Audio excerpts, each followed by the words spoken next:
आज म अस्ट्रेलियाको न्यू साउथ वेल्सकै वागा वागा भन्ने ठाउँमा छु है।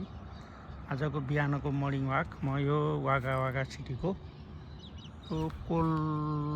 कोलमाबो भन्ने ठाउँमा मैले आज मर्निङ वाक गर्दैछु। यो कोलमाबो सर्भर कस्तो छ है, यो इलाका यो मैले आजको भिडियोमा देखाउने छु है त।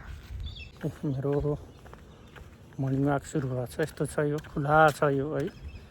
गर्मी भने अहिले अत्यधिक गर्मी छ र यो ठाउँ अत्यन्तै सफा, नयाँ सर्भर रहेछ यो, नयाँ बस्ती। यहाँ बाटोमा मान्छे हिँड्ने भन्ने हुँदैन, मानिसहरू है। त्यो जताततै यो गाडी छन् है, आफ्नो घर अगाडि गाडी राखे, अझ भित्रै आए अनि गाडी चढे, काममा गए, आफ्नो कहीँ जानु परे गए, त्यस्तो हुन्छ। अत्यन्त सुन्दर सफा रहेछ यो वागा वागा। वागा वागाको अर्थ काग काग भन्ने रहेछ है। पहिले यहाँका आदिवासीहरूले काग, हामीले कौवा पनि भन्छौँ। वागा वागा भनेको काग कागलाई वागा वागा भन्ने रहेछ, मैले बुझेको। यो बाटो किनारमा यस्ता फुलहरू छ नि। यहाँ विशाल पार्क रहेछ, एउटा ठुलो पार्क। यहाँ बच्चाहरूलाई खेल्ने छ, टोइलेट छ। यहाँ यस्ता ठुला साना पार्कहरू प्रशस्तै हुन्छन्। यहाँ बच्चाहरूलाई खेल्नको लागि गराइदिएको छ, पार्कमा ल्याउने डुलाउने। बस्नको लागि बेन्च राखिएको छ, बस्ने, खाना खाने, बारबिक्यू गर्ने पनि रहेछ है त। पार्कहरूमा यस्ता बारबिक्यू गर्ने मेसिन राख्ने। त्यतातिर बास्केटबल कोर्ट रहेछ, ठुलो क्षेत्रमा फैलिएको रहेछ है त यो पार्क, तलसम्म छ। जति हिँड्ने पनि ठुलो बस्ती छ। यसरी हिँड्नको लागि बाटो गराइदिएको छ। यहाँ यो आवासीय क्षेत्र रहेछ, ठुला ठुला घरहरू छन् व्यवस्थित। यहाँ घरहरू अस्ट्रेलिया भए नै एक तले घर नै हुन्छन्।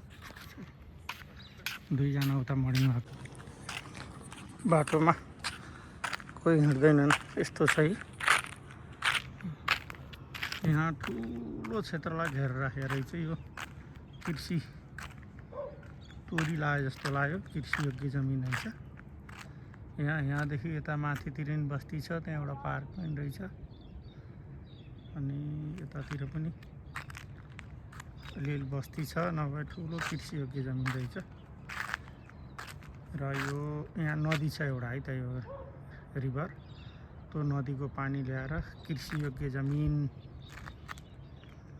लगाएर खेती गरिने रहेछ। त्यो आज दिउँसो हामी त्यो पनि हेर्न जान्छौँ, त्यो पनि म यहाँलाई भिडियो देखाउने छु। र यो अन्तिम ठाउँ रहेछ यताको। अब म यहाँबाट फेरि फर्केर अर्को बाटो अगाडि लाग्छु है त। यहाँ अलि थोरै हल्का स्लोप रहेछ, अलिक त्यो उकालो छ। एकजना यहाँ मर्निङ वाक हिँडेको देख्ने।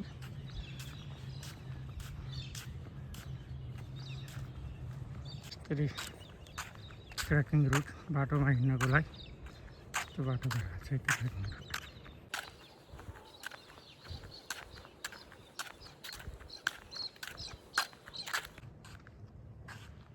यस्ता घर घराएर बस्यो नि, ठुला ठुला, एक तले भए पनि स्विमिङ पुल सहितका ठुला ठुला घर घराएर बसेका छन् यो बस्तीमा।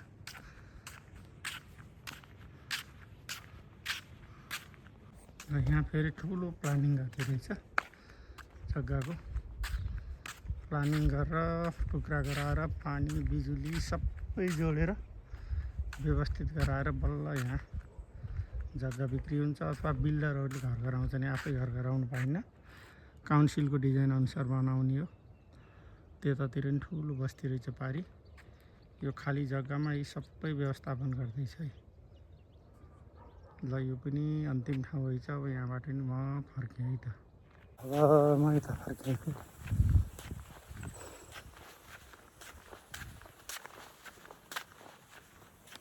यो गाडी जस्तो यो घर हो है त। यो मान्छे छुट्टी मनाउन जाँदा गाडीको पछाडि गाडीले तानेर यो घर लान्छ अनि यस यहाँ बस्छन्, खाने गर्ने सब हुन्छ यो घरमा। यस्तो छ,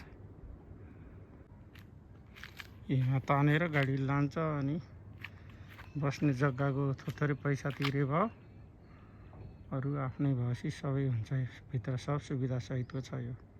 यही घर अगाडि फुलहरू लाग्छन्, यस्तो व्यवस्था छ। यहाँ फेरि प्लानिङ गरेपछि घर खाली कहीँ पनि हुन्न, पुरै 2 वर्षभित्र अनिवार्य गराउनुपर्छ, नभए काउन्सिलले अर्डर दिइहाल्छ बनाउन, नबनाए काउन्सिलले जफत पनि गर्ने नियम रहेछ। यतातिर पनि पर गएर फेरि उता प्लानिङ गर्दैछ, टुङ्गिया छ, त्योदेखि माथि फेरि ठुलो बस्ती छ। घर सबै यस्तै छन्। यहाँ एउटा 2 तले घर रहेछ, यो नभए सब 1 तले घरहरू छ। अब म मर्निङ वाक गर्दै यतातिर लाग्छु, यो साइड। यहाँ 3-4 वटा घर बन्दै रहेछ नि, यो बनिहाल्छन् एकैचोटि, 1 वर्षभित्रमा, 6 महिनाभित्रमा यही घर बन्छन्। यहाँ यति ठुला घर गराएर मान्छे बसिरहेछन्, भित्रै फुटबल खेल्ने जत्रो छ, भित्रै उयोहरू लाउन्चहरू ठुला गराउँछन्। यहाँबाट यस्तो अलि डाँडो रहेछ, माथि परसम्म केही छुटपुट बस्तीहरू नभए कृषियोग्य जमिनहरू देखिएको छ। यो एउटा भ्याली नै रहेछ, वागा भ्याली। मैले अगाडि भने वागा भनेको काग कौवा, पहिले यहाँ आदिवासीहरूले त्योबाट नाम राखेका। यस्तो विशाल भूमिहरू छन्, कृषियोग्य जमिन पनि छ, ठुला घरहरू गराएर मान्छे बस्यो। यस्तो डाँडोमाथि सिँढी गराएर माथि लगाएर ठुला घरहरू गराएर यस्तो अलि धनी बस्ने एरिया रहेछ।